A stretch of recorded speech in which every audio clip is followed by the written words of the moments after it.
आजच डाउनलोड करा आणि तुमच्या आवडत्या मालिकांचा आनंद लुटा। मॅडम सर एकटे नाहीये, सोबत एक पोरगी पण। पाहिलंय मी। हा हा मॅडम, सर एकदम ओके, एकदम ओके। मी करतो हा नंतर। अरे बाप, मी नाही त्यातली कडीला वाचली। बाहेरून सत्संग आणि आतून तमाशा। सर लिफ्टचं दार उघडलंय सर, सगळे बघतायत। ही बघा आजची मुलं कुठेही सुरू होतात। हे सर्व इंग्लिश सिनेमाचा परिणाम आहे। आणि यांना सांगा ही ऑफिसची लिफ्ट आहे, यांचा घरचा बेडरूम नाही।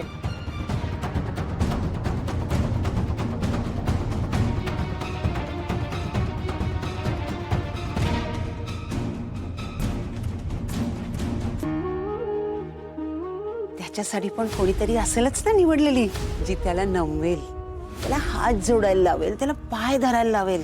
जय जसा नाहीये ना, बरोबर तसा वागायला लावेल त्याला। मॅम, भानू आजी जे बोलल्या ना ते एकदम खरं आहे बरं का।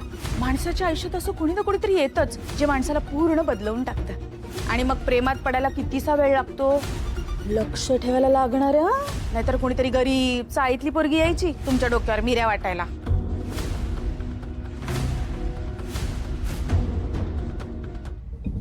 सर सर ऐका ना सर, सर हे काय होतं सर?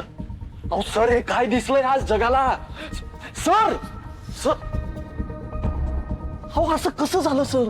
सर नाही म्हणजे मला माहितीये सर की त्या पोरीची चूक असणार आहे सर। ती एक नंबरची चॅप्टर पोरगी आहे, मला पण माहितीये ना। पण सर तुम्ही पण दिसलात सर। सर रात्री झोपेत मला हा सीन दिसला ना, मला झोप नाही लागणार सर। घाम फुटेल मला, घाम काय आहे सर? सर नशीब मी वेळेवर पोहोचलो सर, नाहीतर तुम्ही कोणाला तोंड दाखवायच्या लायकीचे राहिला नसतात सर। डोकं जागेवर आहे? कुठे काय बोलायचं, कधी शांत बसायचं कळतं का नाही? नसेल कळत तर पुन्हा एकदा शिकवू?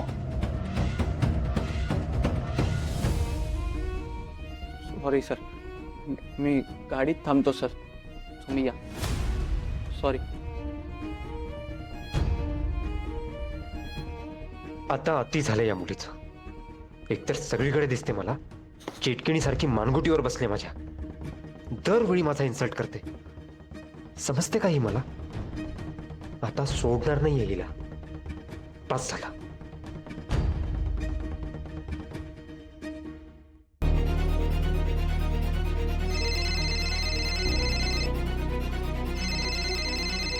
Interesting. So we speak again mister Jay Khanolkar. मला तुमची ऑफर मान्य आहे। काय? तुमची 60% प्रॉफिट शेअरची ऑफर मला मान्य आहे। I am happy. पण तू मगाशी माझ्या ऑफिसमधनं चिडून निघून गेलास, मग खाली जाईपर्यंत लिफ्ट मध्ये असं काय घडलं की तू तुझं मन बदललंस? नाही नाही, मला जाणून घ्यायचंय, कारण ते जे काही असेल ते चेंजेस मी माझ्या ऑफिसच्या बिल्डिंगच्या सगळ्या लिफ्ट्स मध्ये करून घेईन ना। म्हणजे माझ्या सगळ्या डील जशा पटापट क्रॅक होती। हा बट सिरियसली मला खरंच हे जाणून घ्यायला आवडेल की what made you change your mind? Athare साहेब, माझं बोलणं पूर्ण ऐकून घ्या। Oh sorry, shoot. मला तुमची ऑफर मान्य आहे, पण माझी एक अट आहे। अट काय? मी असं ऐकलंय की तुमच्या अकाउंट डिपार्टमेंटमध्ये आज कोणाला तरी अपॉइंट केलंय। हा, एक मुलगी आहे, शर्वरी परब नावाची कोणतरी मुलगी आहे। जस्ट तुला भेटायच्या आधीच तिचं अपॉइंटमेंट लेटर साइन केलं मी। तिचं काय? त्या मुलीला तुमच्या कंपनीत जॉब देऊ नका। व्हॉट? हे डील व्हावं आणि तुमच्या इच्छेप्रमाणे व्हावं असं जर तुम्हाला वाटत असेल तर त्या मुलीला तुमच्या कंपनीत जॉब देऊ नका। Am I clear? Is that so important? I mean असेलच, आणि मी सुद्धा एका अकाउंटंट मुलीसाठी आपलं इतकं महत्वाचं डील जिओपराडाइज करणार नाही। डन। शर्वरी ती जी कोण आहे तिचं अपॉइंटमेंट लेटर फाटलं, एव्हाना ते डस्टबिन मध्ये गेलं। Okay, happy? थँक्स। सो मग आता आपण भेटून पुढचं will get back to you soon. आपलं डील फायनल।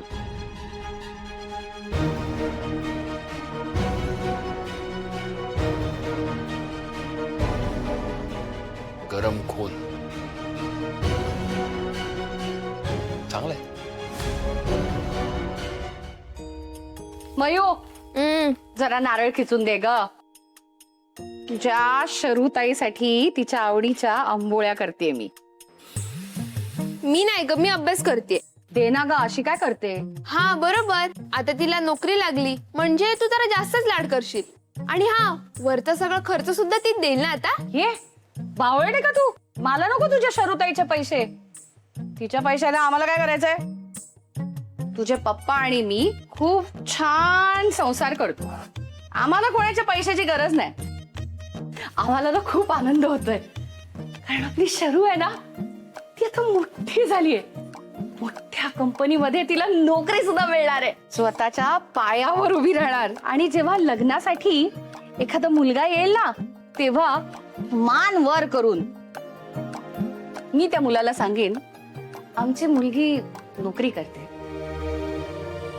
स्वतःच्या पायावर उभी आहे, पैसे कमवते. आणि मग 4 लोक तिचं कौतुक करतील. मग तुला सांगते, मी जेव्हा ट्रेन मधनं गेलेली ना, तेव्हा मी बघितलं होतं अशा ऑफिस मधल्या बायका काय एकदम टाप टीप, अशी मस्त मोठी बॅग असते आणि त्या बॅग मध्ये असं काय काय ऑफिसचं सगळं ठेवलेलं असतं. आपली शरू पण तशीच दिसेल ना ग, टापटीप. मी रोज डबे पण देईन. हे बघ काय मस्त केलंय बघ मी. हा, क्या बात आहे, मज्जा येणार आहे खरंच. तुला सांगते मयू, जेव्हा एखादा मुलगा कमावतो ना, तेव्हा त्यांच्या आई बापाची घराची काळजी मिटते. पण जेव्हा एखादी मुलगी कमावते ना, तेव्हा तिच्या आई वडिलांच्या मनाची काळजी मिटते. आणि तिची पायावर उभी असेल ना, तेव्हा घर सुद्धा आपल्या पायावर उभं राहतं. मयू, वेळ काय कधी सांगून येत नाही. अशा वेळेस नवऱ्याच्या खांद्याला खांदा लावून जर बायको उभी राहिली ना, तर संसार सुखाचा होतो. बाप रे, इंटरव्ह्यू झाल्यावर तू एवढा लेक्चर देतेस, मग नोकरी मिळाल्यावर काय करशील ग?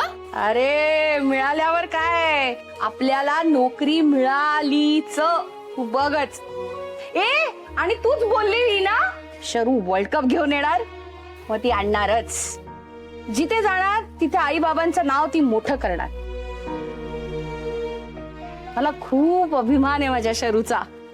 लाखात एक आहे माझी मुलगी. अगं मला असे लोक येऊन बोलतील, अगं बमा शरू काय उठून दिसते ग, काय छान दिसते ग 4 चौघात. अगं लोकांनी आपल्या मुलीचं कौतुक केलं ना, की आई बाबांना कसं छान वाटतं. तुला नाही कळणार.